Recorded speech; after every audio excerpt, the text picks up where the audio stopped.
97 हो गए। चांडाल 98। तेरी बाप दत्ता रुक्मिणी का हरण करने वाले दुष्ट पापी 99। निंदनीय है तू। पूरे 100। शिशुपाल, अब एक शब्द भी आगे बोला तो वो तुम्हारा अंतिम शब्द होगा। अरे जा जा जाकर अपने मां से पूछ कर आ कि तेरे बाप का नाम क्या है। बस शिशुपाल, बस बहुत हुआ। अब हम सब मिलकर तुझे जीवित नहीं छोड़ेंगे। तुमने मुझे विवश कर दिया शिशुपाल।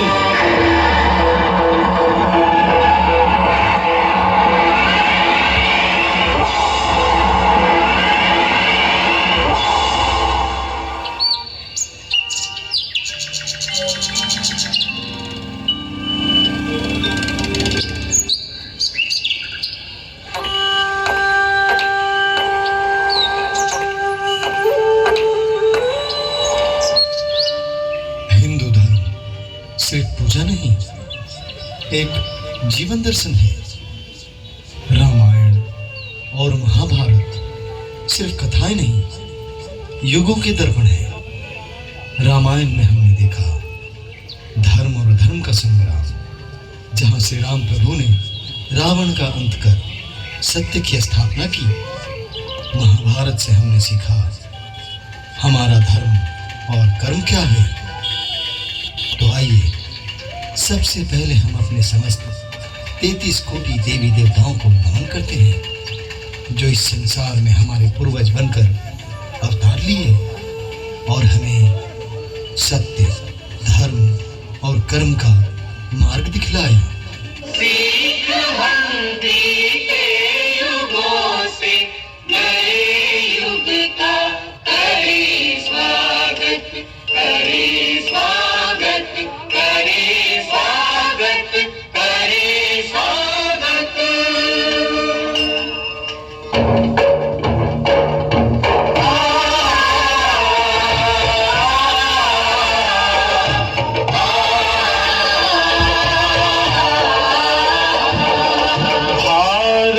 की है कहानी सदियों से भी पुरानी है, ज्ञान की ये गंगा, ऋषियों की अमर वाणी, ये विश्व भारती है, वीरों की आरती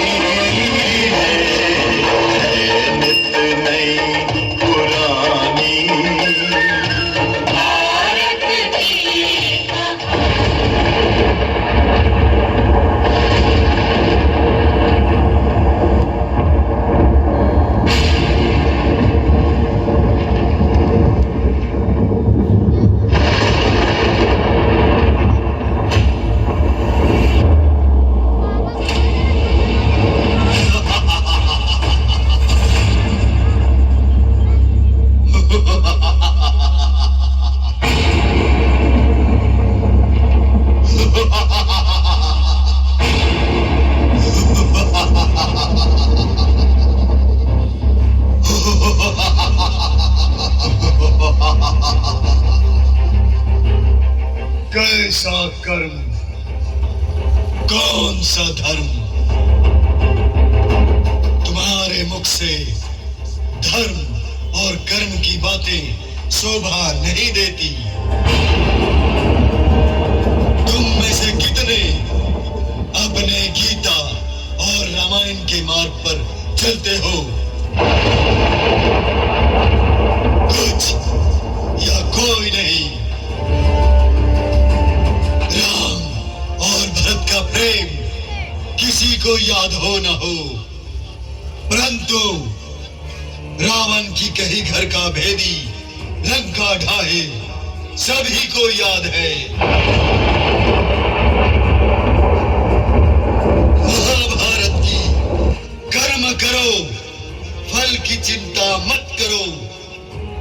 किसी को याद हो न हो, परंतु शकुनी की जुए की लत सभी को है। तो फिर का मार्ग और गीता का ज्ञान। सत्य तो ये है कि पाप कल भी प्रबल था और आज भी प्रबल है और सदैव रहेगा।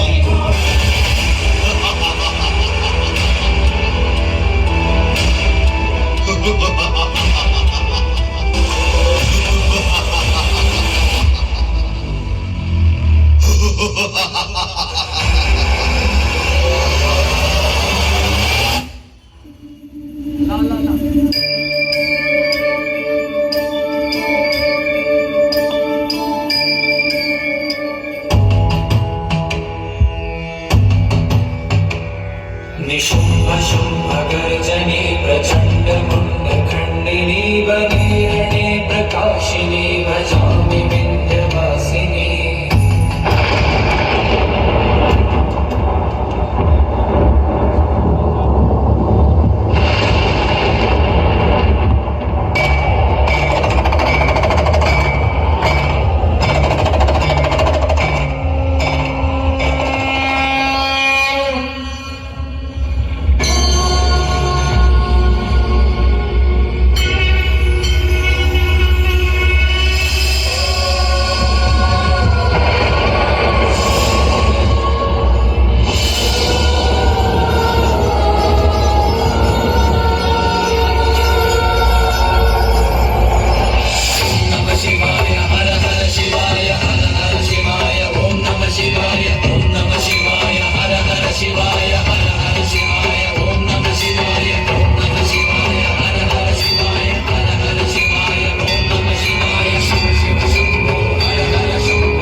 ये आपने कैसी लीला रची है?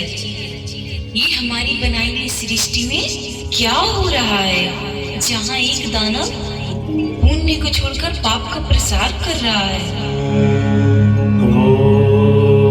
ये कलयुग है देवी, कलयुग। एक ऐसा युग जहाँ कुछ भी असंभव नहीं।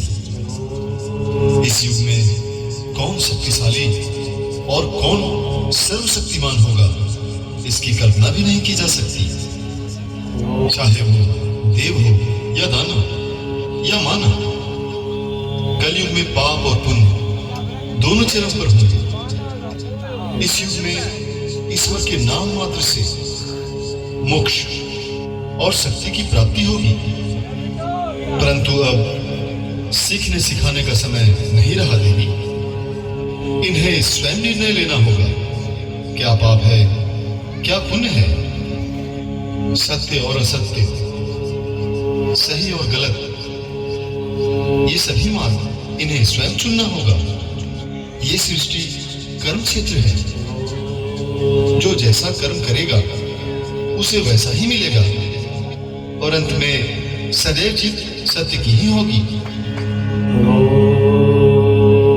परंतु एक माँ की ममता अपने बच्चों को कष्ट में कैसे देखे प्रभु, कैसे? अपनी ममता पर नियंत्रण रखें देवी। पूरी सृष्टि हमारी संतान है, हमारे लिए सभी बराबर है। परंतु किसको कितना देना है, इसका निर्णय करने के लिए हमने कर्म का मार्ग बनाया है और उनका कर्म ही निर्धारित करेगा कि उन्हें क्या फल मिलेगा। हम भी उन्हीं की सहायता करते हैं जो अपनी सहायता स्वयं करते हैं। आप लीजिए अपने कर्म पर निर्णय, परंतु एक माँ अपने बच्चों की हर हाल में रक्षा करेगी, चाहे उनके कर्म कैसे भी हो।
करो ये पूजा पाठ।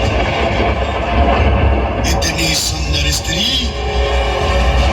तुम्हारी जगह इन मंदिरों में नहीं, मेरे राजमहल में है। चलो मेरे साथ। बचाओ! बचाओ! मैं तुझे अपनी रानी बना के रखूंगा। तुझे यहाँ मुझसे बचाने वाला कोई नहीं है और कोई तेरी रक्षा करने आने भी वाला नहीं है। तेरी भलाई इसी में है कि तू मेरा कहा मान। चल मेरे साथ, अन्यथा मृत्यु के लिए तैयार हो जा।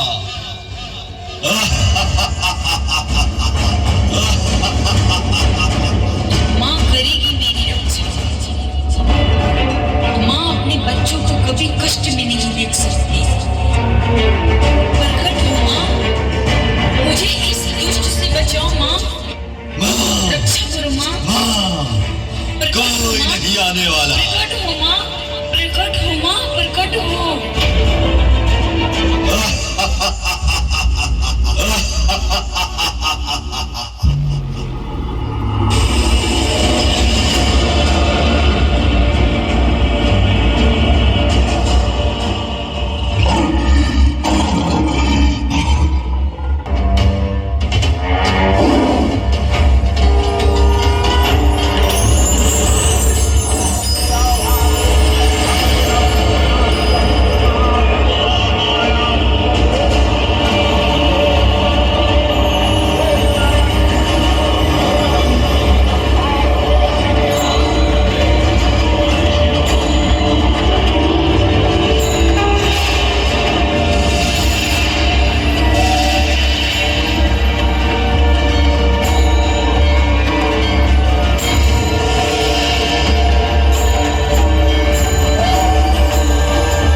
देखो कितनी शक्ति है तुझमें।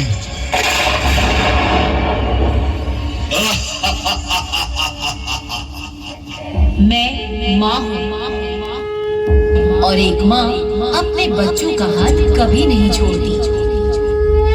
वो अपने बच्चों को जितना प्रेम करती है, उनकी गलती पर दंड देकर उन्हें अच्छाई का पाठ भी पढ़ाती है। और अब तुझे तेरे कर्मों की सजा देने में आई हूँ।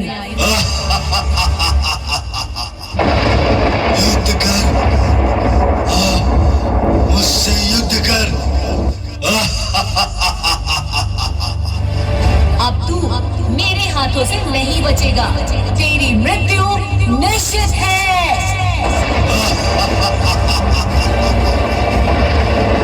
ये ले,